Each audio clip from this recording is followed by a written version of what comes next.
একদিকে বিশ্বের অন্যতম শক্তিশালী সেনাবাহিনী ও পারমাণবিক শক্তিধর একটি রাষ্ট্র, অন্যদিকে পাহাড় ঘেরা একটি অঞ্চল যার নেই কোনো নিয়মিত সেনাবাহিনী, নেই যুদ্ধবিমান, নেই ট্যাঙ্কের বহর। তবুও কয়েক দশক ধরে সেই অঞ্চলটি ইসলামাবাদের জন্য নিরাপত্তার সবচেয়ে বড় মাথাব্যথা। প্রশ্ন হলো, পূর্ণমাত্রা সংঘর্ষ শুরু হলে পাকিস্তান কি দ্রুত বিজয়ী হবে, নাকি বেলুচিস্তান নতুন একটি দীর্ঘ গেরিলা যুদ্ধের সূচনা করবে?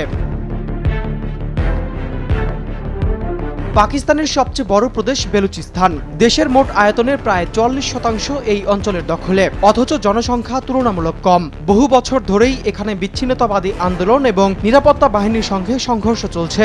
কিন্তু যদি এই সংঘাত একদিন পূর্ণমাত্রার যুদ্ধে রূপ নেয়, তাহলে কি হবে? পাকিস্তানের সেনাবাহিনী কি দ্রুত পরিস্থিতি নিয়ন্ত্রণে আনতে পারবে, নাকি দীর্ঘমেয়াদী গেরিলা সংঘাতে জড়িয়ে পড়বে?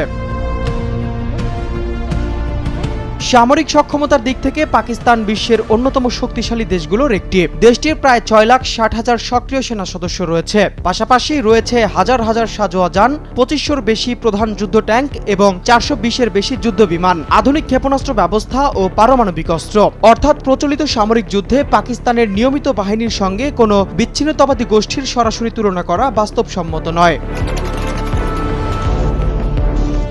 এদিকে বেলুচিস্তান কোনো স্বাধীন রাষ্ট্র নয়, তাই তাদের নিয়মিত সেনাবাহিনী, বিমান বাহিনী বা নৌবাহিনী নেই। তবে বিভিন্ন বিচ্ছিন্নতাবাদী সংগঠন, বিশেষ করে বেলুচ লিবারেশন আর্মি এবং অন্যান্য সশস্ত্র গোষ্ঠী দীর্ঘদিন ধরে গেরিলা হামলা চালিয়ে আসছে। তাদের প্রধান শক্তি হল দুর্গম পাহাড়ি এলাকা, স্থানীয় ভূখণ্ড সম্পর্কে গভীর জ্ঞান, দ্রুত আক্রমণ করে সরে যাওয়ার কৌশল এবং ছোট ছোট দলে অভিযান পরিচালনা করার সক্ষমতা। এ ধরনের কৌশল বিশ্বের বিভিন্ন সংঘাতে নিয়মিত বাহিনীর জন্য বড় চ্যালেঞ্জ তৈরি করেছে।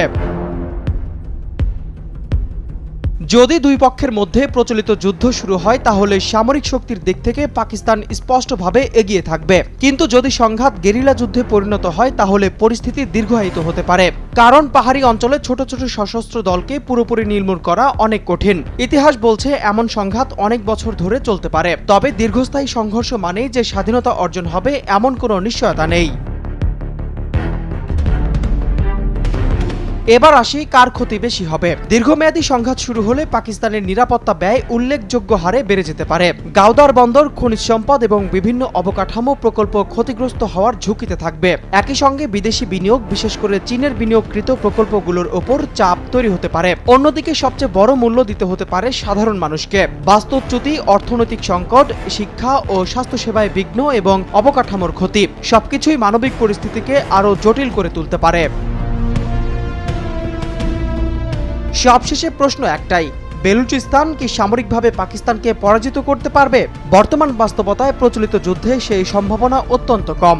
পাকিস্তানের নিয়মিত সেনাবাহিনী, বিমান বাহিনী এবং নৌবাহিনীর সক্ষমতা অনেক বেশি। তবে দীর্ঘমেয়াদী গেরিলা সংঘাত পাকিস্তানের জন্য নিরাপত্তা, অর্থনীতি এবং রাজনৈতিক স্থিতিশীলতার ক্ষেত্রে বড় চ্যালেঞ্জ হয়ে থাকতে পারে। অবশ্য ভবিষ্যৎ নির্ভর করবে শুধু সামরিক শক্তির উপর নয়, রাজনৈতিক সংলাপ, অভ্যন্তরীণ পরিস্থিতি, আঞ্চলিক ভূরাজনীতি এবং আন্তর্জাতিক কূটনীতির উপরও। আপনার মনে কি হয়? বেলুচিস্তান কি কখনো স্বাধীন রাষ্ট্র হতে পারবে, নাকি পাকিস্তান পরিস্থিতি নিয়ন্ত্রণ রাখতে সক্ষম হবে? আপনার মতামত কমেন্টে জানিয়ে দিতে ভুলবেন না।